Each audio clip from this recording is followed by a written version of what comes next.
हूं आपके साथ अंकिता पाल। बुलेटिन की शुरुआत करते हैं। लखनऊ में विकसित भारत युवा संसद महोत्सव का आयोजन किया गया है और आपको यह भी बताते चलें कि इसका उद्घाटन किया गया, जहां पर सीएम योगी आदित्यनाथ ने शिरकत की है और यहां पर सीएम योगी ने संबोधित भी किया। क्या कुछ कहा, आपको सुनाते हैं।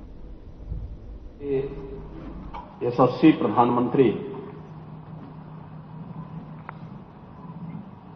श्री नरेंद्र मोदी जी के प्रेरणा से खेल एवं युवा मंत्रालय भारत सरकार के माय भारत कार्यक्रम के अंतर्गत विकसित भारत युवा संसद महोत्सव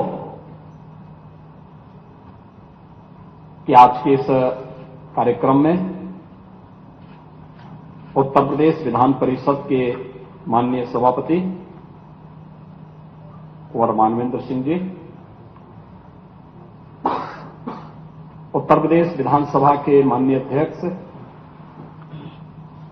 श्री सतीश महाना जी,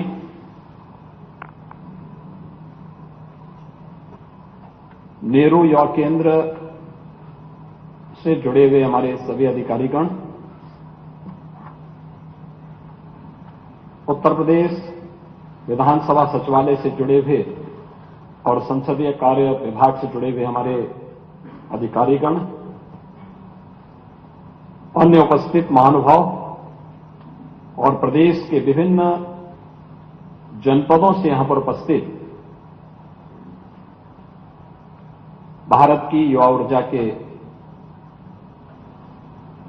जीवंत स्वरूप मेरे युवा साथियों, मैं सबसे पहले आप सभी का देश की सबसे बड़ी विधायिका में हृदय से स्वागत करता हूं। आप सभी का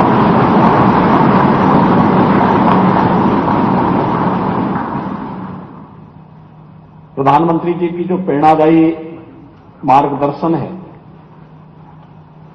वह भावी भारत के लिए युवाओं की भूमिका किस रूप में रेखांकित करनी है, इसी को ध्यान में रखकर के 2019 से युवा संसद के इस नए संकल्प को, जो जीवन के प्रत्येक क्षेत्र में नेतृत्व का गुण विकसित कर सके, इस उद्देश्य से आगे बढ़ाने का कार्य प्रारंभ हुआ है। माय भारत अभियान यह पिछले 2 वर्ष से लगातार इसमें मंथन चल रहा था। रजिस्ट्रेशन की कार्रवाई चल रही थी और प्रदेश भर से 240 ऐसे युवा जिन्होंने अलग अलग प्रतियोगिताओं में भागीदार बनकर के आज यहां पर देश की किसी भी राज्य की सबसे बड़ी विधायिका में इस चर्चा का हिस्सा बनने के लिए आप आए हैं, ये सबसे पहले आपके लिए गौरव की बात होनी चाहिए। और इस गौरवपूर्ण क्षण के अवसर पर मैं उत्तर प्रदेश वासियों की ओर से आप सबको यहां पर चयन के लिए बधाई देता हूं और यहां के इस डिबेट का हिस्सा बनने के लिए हृदय से अभिनंदन भी करता हूं। भारत ने लोकतंत्र की जिस विधा को अपनाया है वह संसदीय लोकतंत्र है। इसके 3 पिलर हैं, विधायिका है, कार्यपालिका है और न्यायपालिका। ये 3 पिलर से ही देश की सारी व्यवस्थाओं का संचालन होता है। विधायिका वो मंच है जहां पर जनता के द्वारा चुने गए जनप्रतिनिधि नीति बनाने का काम करते हैं। उसकी चर्चा का विषय मंच ये होता है। देश के अलग अलग पृष्ठभूमि से जुड़े हुए जनप्रतिनिधि या राज्य के अंदर राज्य के अलग अलग क्षेत्रों से चुने गए जनप्रतिनिधि अपनी बातों को यहां पर रखते हैं। उसके लिए भी जो सत्र चलेंगे उसमें आपको मालूम होगा कि जो भी माननीय सदस्य है वहां पर आता है वह नियम के अंतर्गत ही अपनी बात को रख सकता है। उसके लिए भी अलग अलग नियम के अंतर्गत अलग अलग समय निर्धारित होता है प्रतिदिन का। उन मुद्दों को उन्हीं नियमों के अंतर्गत आपको विधानमंडल के सदन में प्रस्तुत करना है।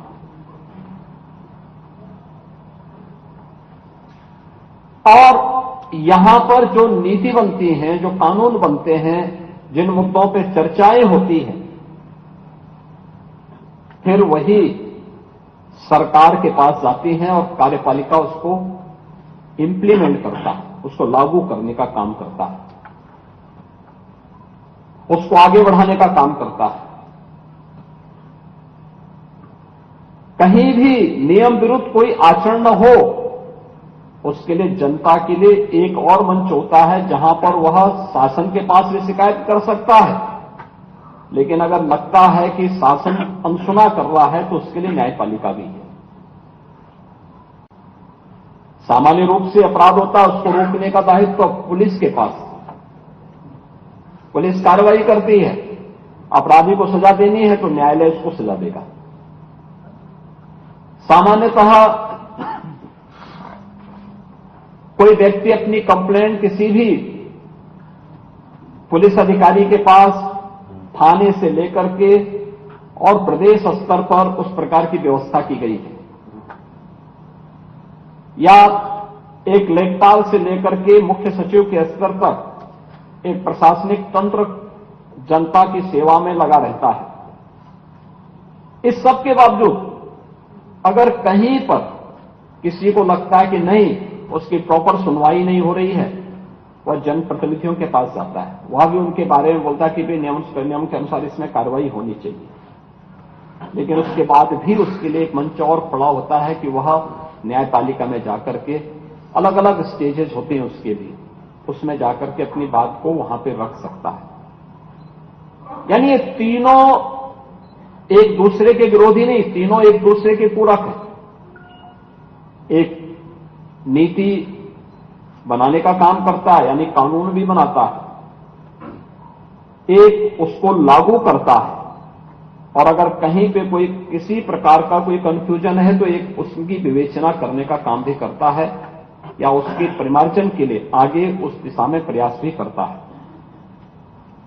इसलिए इन तीनों को एक दूसरे के पूरक के रूप में मानना चाहिए। जब तीनों मिलकर के कार्य करते हैं तो सुशासन के लक्ष्य को प्राप्त करने में मदद मिलती है। और इसीलिए युवा संसद का उद्देश्य भी है ये नहीं कि आप केवल हर व्यक्ति केवल आज से शुरू कर दे कि अब तो मुझे नेता ही बनना है। नेता का मतलब एक नेतृत्व का गुण आपके मन में विकसित होना चाहिए। जीवन के किसी भी क्षेत्र में आप विधायिका के माध्यम से,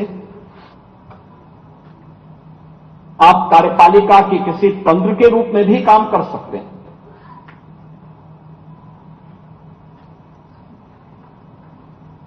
आप सर्विस भी ज्वाइन कर सकते हैं, उसके माध्यम से अपनी सेवाएं दे सकते हैं, व्यापार कर सकते हैं, अपना उद्यम स्थापित कर सकते हैं,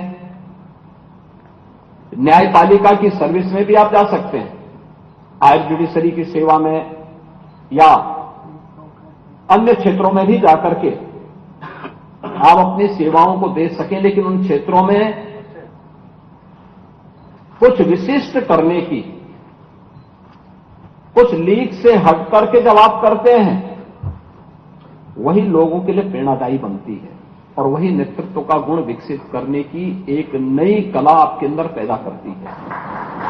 जहां हम लकीर का फकीर बन जाते हैं, जब हम लकीर का फकीर बनते हैं और अपने कार्य से मुंह चुराते हैं तो वहीं पर हमारे पराभव का कारण बनता है।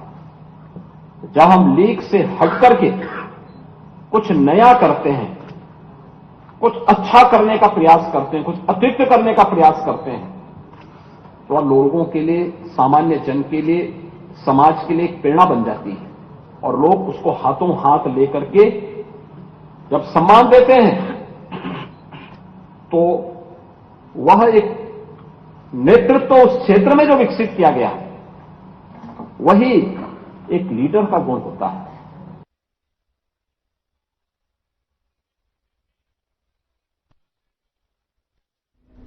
तो वहीं लखनऊ में भारत सरकार के युवा कार्यक्रम एवं खेल मंत्रालय के द्वारा, आपको यहां पे बताते चलें कि लखनऊ में भारत सरकार के युवा कार्यक्रम एवं खेल मंत्रालय के तत्वाधान में विकसित भारत युवा संसद महोत्सव का आयोजन हुआ है। लोकतंत्र के जिस विधा को अपनाया है वह संसदीय लोकतंत्र है। इसके 3 पिलर हैं। विधायिका है, कार्यपालिका है और न्यायपालिका। ये 3 पिलर से ही देश की सारी व्यवस्थाओं का संचालन होता है। विधायिका वो मंच है जहां पर जनता के द्वारा चुने गए जनप्रतिनिधि नीति बनाने का काम करते हैं। उसकी चर्चा का विषय मंच ये होता है। देश के अलग अलग पृष्ठभूमि से जुड़े हुए जनप्रतिनिधि या राज्य के अंदर राज्य के अलग अलग क्षेत्रों से चुने गए जनप्रतिनिधि अपनी बातों को यहां पर रखते हैं। उसके लिए भी जो सत्र चलेंगे उसमें आपको मालूम होगा कि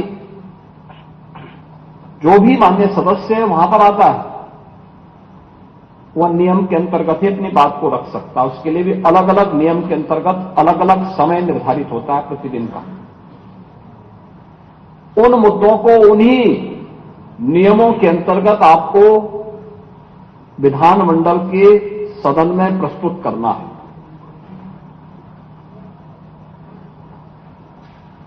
और यहां पर जो नीति बनती है, जो कानून बनते हैं, जिन मुद्दों पर चर्चाएं होती हैं, फिर वही सरकार के पास जाती हैं और कार्यपालिका उसको इंप्लीमेंट करता है, उसको लागू करने का काम करता है, उसको आगे बढ़ाने का काम करता है। कहीं भी नियम विरुद्ध कोई आचरण न हो, उसके लिए जनता के लिए एक और मंच होता है जहां पर वह शासन के पास भी शिकायत कर सकता है। लेकिन अगर लगता है कि शासन अनसुना कर रहा है तो उसके लिए न्यायपालिका भी है। सामान्य रूप से अपराध होता है, उसको रोकने का दायित्व तो पुलिस के पास। पुलिस कार्रवाई करती है, अपराधी को सजा देनी है तो न्यायालय उसको सजा देगा। सामान्यतः कोई व्यक्ति अपनी कंप्लेंट किसी भी पुलिस अधिकारी के पास, थाने से लेकर के और प्रदेश स्तर पर उस प्रकार की व्यवस्था की गई है, या एक लेखपाल से लेकर के मुख्य सचिव के स्तर तक एक प्रशासनिक तंत्र जनता की सेवा में लगा रहता है। इस सब के बावजूद अगर कहीं पर किसी को लगता है कि नहीं, उसकी प्रॉपर सुनवाई नहीं हो रही है, वह जनप्रतिनिधियों के पास जाता है। वह भी उनके बारे में बोलता है कि भाई नियम के अनुसार इसमें कार्रवाई होनी चाहिए। लेकिन उसके बाद भी उसके लिए एक मंच और खड़ा होता है कि वह न्यायपालिका में जाकर के, अलग अलग स्टेजेज होते हैं उसके भी, उसमें जाकर के अपनी बात को वहां पे रख सकता है। यानी ये तीनों एक दूसरे के विरोधी नहीं, तीनों एक दूसरे के पूरक है। एक नीति बनाने का काम करता है, यानी कानून भी बनाता है, एक उसको लागू करता है, और अगर कहीं पे कोई किसी प्रकार का कोई कंफ्यूजन है तो एक उसकी विवेचना करने का काम भी करता है, या उसके परिमार्जन के लिए आगे उस दिशा में प्रयास भी करता है। इसलिए इन तीनों को एक दूसरे के पूरक के रूप में मानना चाहिए। जब तीनों मिलकर के कार्य करते हैं तो सुशासन के लक्ष्य को प्राप्त करने में मदद मिलती है। और इसीलिए युवा संसद का उद्देश्य भी है ये नहीं कि आप केवल हर व्यक्ति केवल आज से शुरू कर दे कि अब तो मुझे नेता ही बनना है। नेता का मतलब एक नेतृत्व का गुण आपके मन में विकसित होना चाहिए। जीवन के किसी भी क्षेत्र में आप विधायिका के माध्यम से, आप कार्यपालिका की किसी तंत्र के रूप में भी काम कर सकते हैं।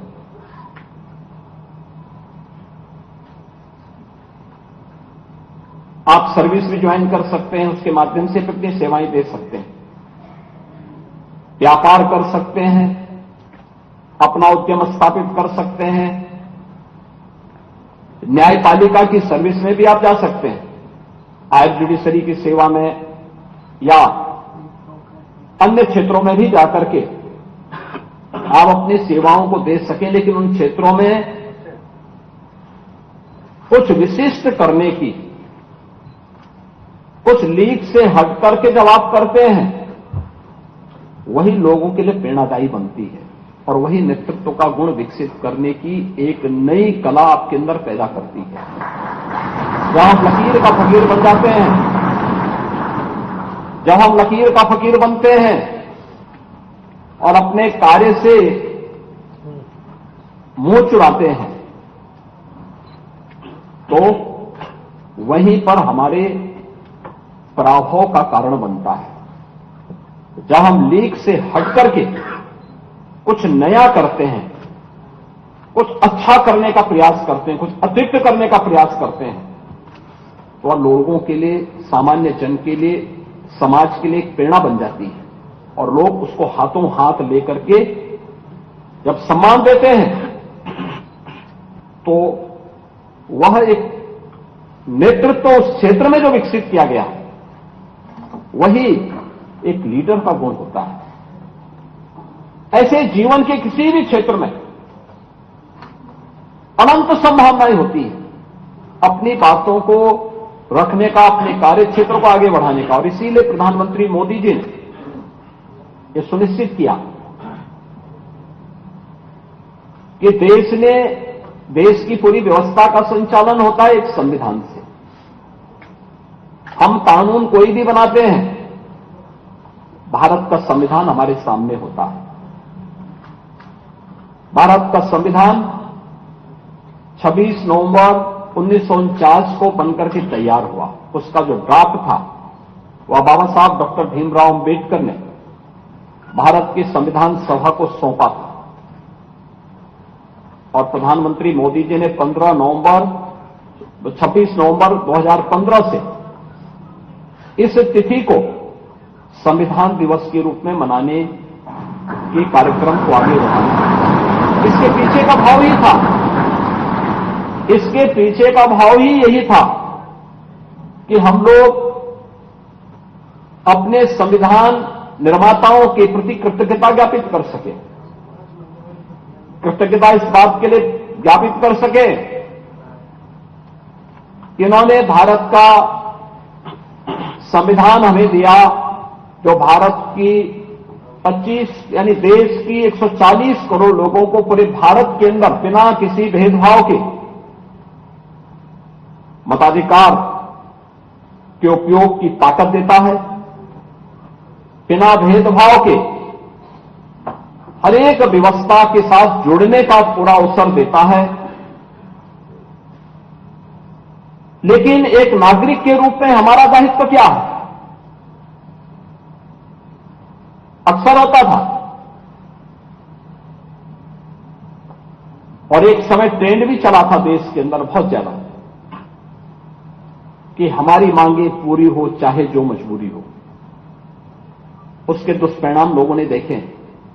बहुत सारे राज्य तबाह हो गए। आर्थिक रूप से जो देश के कभी समृद्ध राज्य माने जाते थे कंगाल हो गए। बहुत सारे नगर ऐसे थे जो देश के अंदर अपनी आर्थिक समृद्धि के लिए जाने जाते थे, वे पूरी तरह अस्तित्व से जूझते हुए दिखाई दे रहे थे। और इसीलिए केवल अधिकारों की बात नहीं, बल्कि भारत का संविधान अगर हमें मौलिक अधिकार देता है तो हमें हमारे मूल कर्तव्यों के प्रति भी एहसास कराता है।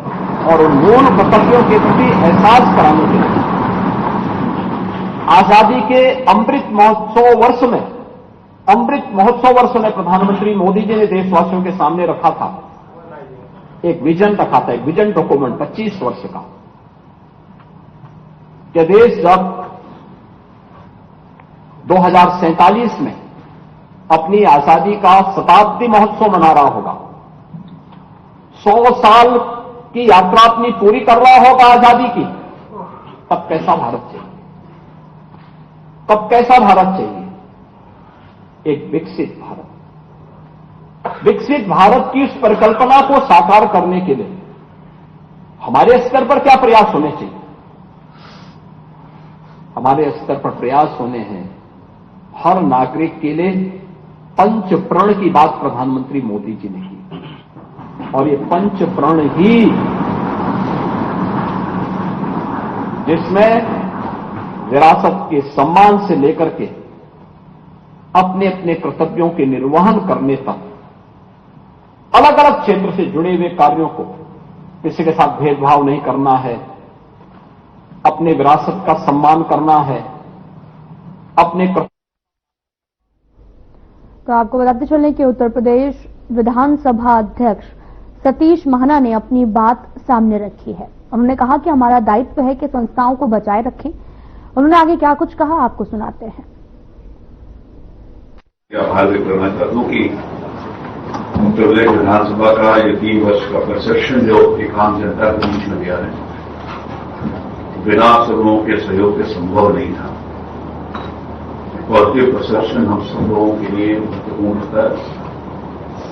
पत्रकारिता के नाते से यदि किसी भी प्रकार की वो कमी हुई उसको भी पॉइंट आउट करना, पत्रकारिता करना और आप सब लोग निभाते हैं।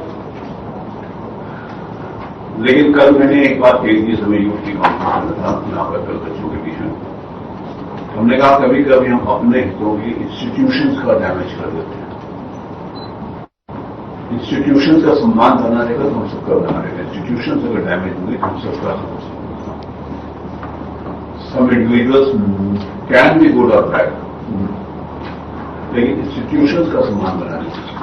कभी कभी अगर हमें अपना नुकसान करके भी संस्थाओं का सम्मान बचाना तो भी करना चाहिए। मेरे कुछ बात को कहते हुए प्रसन्नता और गर्व की अनुभूति है कि उत्तर प्रदेश में विधानसभा में 2 दिन पहले अपार्टमेंट लिया था स्पीकर लोकसभा आरडी ओम बिरला जी से मिलने के लिए, और मेरा सौभाग्य है कि माननीय प्रधानमंत्री माननीय गृहमंत्री जी से भी मेरी भेंट हुई। तो 2 दिन मेरा जाना हुआ पार्लियामेंट। 2 दिन जब वहां गया तो लोगों की 1.5 घंटा था, और वो जो 1.5 घंटा मेरे को और बाकी सारे मेंबर पार्लियामेंट से, बाकी बहुत सारे लीडर से, प्रदेश से हैं, देश में से, उनसे मेरे को मिलने का अवसर मिला। तो मुझे इस बात को कहते हुए प्रसन्नता होती है कि सबने उत्तर प्रदेश की बदलते हुए विधानसभा के स्वरूप को और विधायकों को प्रशंसा करी कि हम सब लोगों के लिए गलती बात है। सब लोग अक्रॉस पार्टी लाइन, बहुत सारे जो भी समाजवादी पार्टी के हमारे मित्र थे, वो कांग्रेस के, बीजेपी के, सब लोगों ने इसकी प्रशंसा की। तो कोई भी चीज जिस समय पॉजिटिव नोट में जाती है तो स्वाभाविक रूप से अच्छा लगता है और अच्छा इंस्टीट्यूशन के हित में होता है। विगत 3 वर्षों में केवल मैंने पिछली बार भी इस बात को कहा था कि it is not only the grandeur of the building की बिल्डिंग अच्छी हुई, उस बिल्डिंग के, उस शरीर की आत्मा को भी हमने अच्छा करने का प्रयास किया। 3 साल में 2 बार एडजस्ट